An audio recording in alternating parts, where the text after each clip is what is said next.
What's up, everybody? It's your boy Trippy, and today I'm back with another preview video. This time, Kamaru Usman versus Jorge Masvidal 2. In this fight, we're going to be breaking down what both guys might do come fight night and what they need to do to win come fight night. So without further ado, let's go ahead and talk about it. So we're a little under 2 weeks out. And, you know, whenever I think about this fight, I think about the time both of these fighters were given to prepare for each other. It was about 5 weeks. Jorge Masvidal got a 5-week camp, but so did Kamaru Usman. So really, there's no big excuse for either guy. In the beginning, a lot of people made an argument saying that Jorge Masvidal was undertrained and he didn't prepare properly for the fight.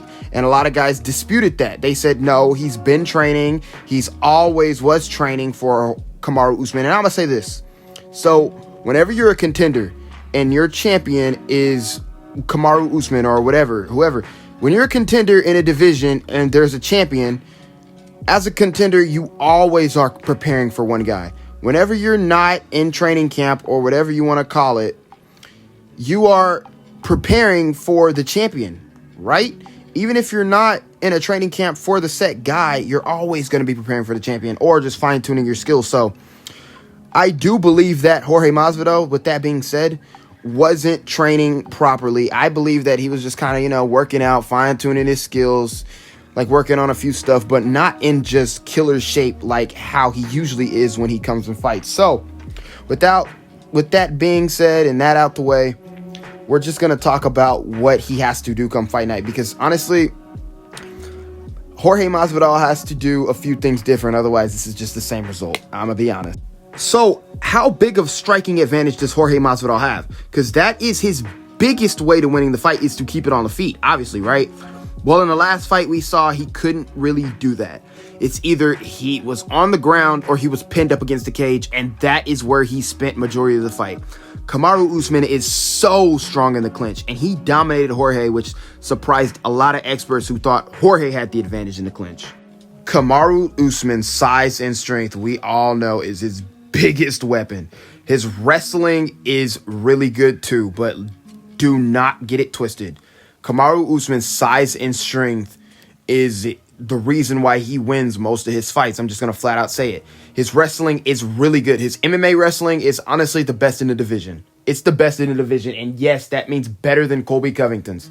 It's the best in the division, his MMA wrestling, because the way he mixes it up with the strikes and with his pressure and his pace, it's not just the fastest pace, but he puts a pace on you because you have to fight him off of you. You have to continuously fight this guy off of you. And Kamaru Usman is very smart when it comes to entering in that distance and either diving for the legs, taking that single leg, which is what he goes for all the time, or going for the hips and pushing you up against the cage and then start working you in the clinch. His clinch is really good, and it surprised a lot of people when he controlled Jorge Masvidal in the clinch, because a lot of people thought that Jorge had the advantage there. So Jorge Masvidal has the striking advantage. My question to you is, how much of a striking advantage does he really have? So if you take both guys and put them in a kickboxing match, I believe Jorge Masvidal would knock out Kamaru Usman. If he can only strike with Jorge and not take him down or not clinch with him, I believe Jorge Masvidal would knock out Kamaru Usman, right?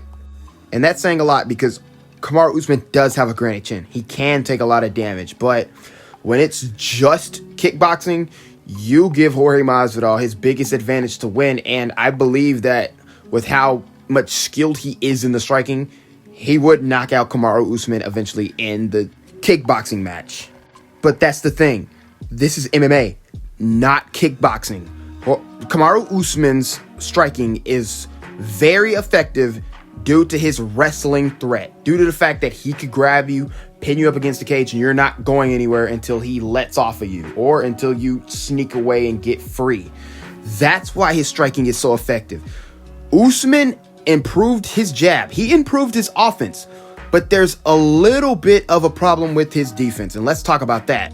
Kamaru Usman against Gilbert Burns showed an amazing jab, but the thing is that Kamaru Usman walked into early an overhand from Gilbert Burns and dropped him and rocked him. Kamaru Usman is still hittable. He's very hittable, especially if he can't get you to the ground. We saw it against Colby Covington, and we just saw it against Gilbert Burns. Usman is very hittable. His offense in the striking isn't bad, but his defense needs work, and that is where Jorge is very dangerous. Jorge Masvidal is much faster, and he has a big advantage in the striking due to the fact that he's just a more polished striker. He's a better kicker than Usman, obviously. He's a better puncher than Usman, obviously. He's faster than Usman. He's more versatile on the feet than Usman. Usman doesn't really throw anything, but his wild boxing, which can be wild and sloppy at times, and his jab is actually really good. He's worked on that jab a lot.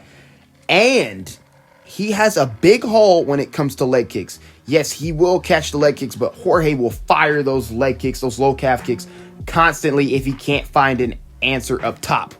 Jorge fights in these little fast explosions, and that's where he's dangerous, man. If it lasts on the feet for too long, he will start to pick Usman apart. The thing is that Jorge has to set a pace on the feet. Whenever you pressure Kamaru Usman with a chaotic pace, he tends to shell up and let you hit him. Whenever he shells up, he'll then start swinging blindly, and that is when Jorge Masvidal can either counter or slip in an overhand right, or his best punch, that switch step overhand that he threw against Darren Till and knocked him out. He can definitely slide that in there and catch Kamaru Usman and rock him. Jorge Masvidal in the first fight was just kind of letting Kamaru Usman just grab that leg and just pick up a single leg and drag him up against the cage and take him down. That was due to Jorge Masvidal being fatigued, cutting a bunch of weight in 6 days, and being not in the best shape that he possibly could be in for a title fight. But I believe that we don't have to expect that this time. We won't have to worry about that because I believe that Jorge will come in much better shape. So Jorge Masvidal will be looking to punish Kamaru Usman every time he tries to shoot for a takedown.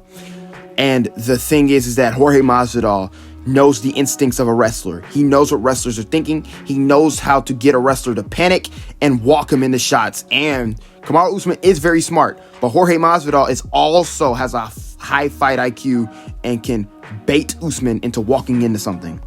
So the name of the game is Jorge Masvidal's best chances is to keep it on the feet and try and finish Kamaru Usman on the feet and pick him apart. Because I'll say this, the longer it stays on the feet, the more Jorge can keep it in the center of the cage, Kamaru Usman will get picked apart. Jorge will pick him apart and eventually knock him out.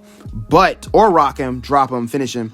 I don't see anybody getting finished yet again. If somebody's going to finish somebody, it's going to be Jorge Masvidal finishing Kamaru Usman. But that is a tall order due to the fact that Kamaru's size, strength, and his pressure, it's almost impossible for Jorge to keep his back off the fence, if I'm honest. Jorge will have to utilize a lot of kicks in the center of the cage, and that's just going to get his leg grabbed, man. Not saying that he cannot do it. Not saying that he can't. He can absolutely do it. But I'm just saying that it's going to be extremely hard for him to do that because though the biggest thing taking away from the last fight was that Jorge was not in good shape, Jorge's going to show up in good shape for this fight, but so will Kamaru Usman. Kamaru Usman has more time to prepare for Jorge Masvidal, the same way Jorge Masvidal has more time to prepare for Kamaru Usman. I think that both guys are going to come in with genius game plans, but it's ultimately going to be who can impose their will better. And I'm going to say this, the jab of Kamaru Usman will be backing Jorge Masvidal up every time it lands. But Jorge's speed and his explosions and the quickness of Jorge Masvidal will punish Kamaru Usman at times, landing at will if it's in the center of the cage. But not to underestimate Kamaru Usman's defense, it's just that he tends to shell up when he's getting pushed back. And whenever he tries to impose his offense, he tends to walk into things the way he walked into that Gilbert Burns overhand right, which rocked him. I can 100% see a sequence where Jorge Masvidal does the same thing but better. Jorge has almost about equally as much power as Gilbert Burns does, with his hands at least, but he's a much more versatile striker than Gilbert Burns. He's a much better striker than Gilbert Burns. And Kamaru Usman has to be very aware of that, man. Kamaru Usman, though, is so good at implementing his will on people, imposing his will, getting up against that cage, destroying them in the clinch, going down for those legs, taking them down to the ground, and controlling them on the ground. As for game plans go, I believe that Kamaru Usman will have a similar game plan to what he did last time. Push Jorge up against the fence, yada, yada, yada, get him in the clinch, stomp his toes, hit him with body shots. I believe that he will just repeat his game plan. As for Jorge Masvidal, we don't ultimately know, but I'll tell you one thing. I know for sure he's going to be looking for a sneaky way to knock out Kamaru Usman and end him in the most violent way possible. That's just how Jorge is. That's just how he fights. But Kamaru is so smart in there and so mentally tough. Will he fall for the bait? I talk about fitness and Jorge being in shape so much for this fight due to the fact that if Kamaru Usman has successfully imposed his will at any moment in this fight, Jorge will start to gas out. And as the rounds go on, he's going to start trying to desperately look for the knockout. But if he can keep his back off the cage and back Usman up and make Usman shell up and start landing at will, he has a massive chance of winning this fight. An active Jorge is a dangerous Jorge, but that takes a lot of energy and a high pace. Can he do it? Or can he lead Usman onto something and knock him out? Or will it just be the same story? Usman, rinse, repeat. Put him up against the cage, take him down, destroy him in the clinch, shoulder strikes, body shots. We all know. I want to know what you guys think. What will happen? Will Jorge get it done? Or will Kamaru Usman reign as champ? Let me know in the comments. Let's get a debate going. Just don't be a dick about it. Once again, it's been your boy Trippy, and I'm out, man.